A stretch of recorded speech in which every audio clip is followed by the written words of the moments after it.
इनका बजट पड़ रहा था मान्यवर, जेलों को भी इन्होंने कम बजट दिया। अरे जेल का बजट तो बढ़ा दीजिए, 300 करोड़ रुपए जेल का बजट बढ़ा दीजिए। अरे अभी हमको जेल में भेजा है, कल तुमको जेल में आना है, तुम सबको जेल में आना है। जेल का बजट बढ़ा दो, जेलों को ठीक कर दो, अगला नंबर तुम्हारा है, तुम्हें जेल में आना है, इसलिए कम से कम जेलों को तो ठीक कर दो, अगला नंबर तुम्हारा। मैं जेल के बजट पे बोल रहा हूँ मानवर, मैं जेल के बजट पे बोल रहा हूँ। 300 करोड़ दिया, इनको जेल में आना है। One second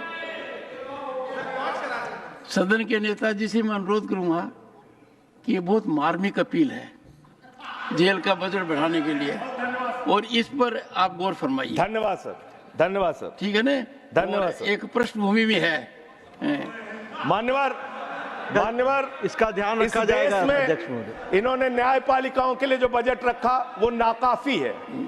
5 crore cases pending है इस देश के अंदर, और 6 लाख लोगों को पूरे देश में जेलों में रखा गया है, जिसमें करीब 76% अंडर ट्रायल है।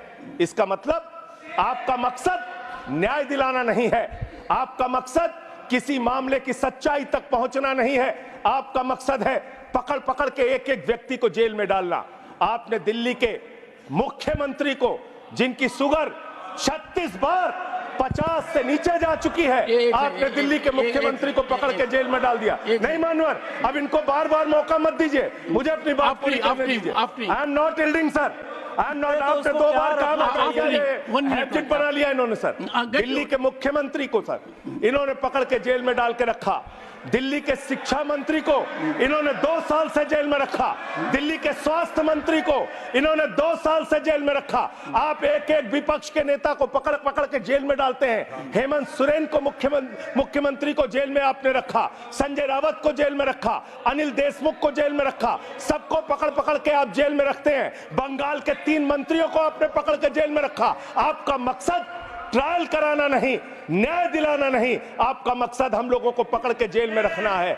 जितना जेल में डालोगे, मैं आपसे कहना चाहता हूं, जितना जेल में डालोगे उतना गर्त में जाओगे। जिसने भी ये राजनीति की है उसका समापन हो गया है। अभी 240 पे पहुंचे हो, कल 24 पे पहुंचोगे, इसके बाद 2 पे भी आओगे। मैं 1-2 मिनट और मैं बस कह के अपनी बात खत्म करूंगा, मेरे टाइम में से उसको काट लीजिएगा। मान्यवर, भेदभाव की बात, सबसे भेदभाव इनको करना है।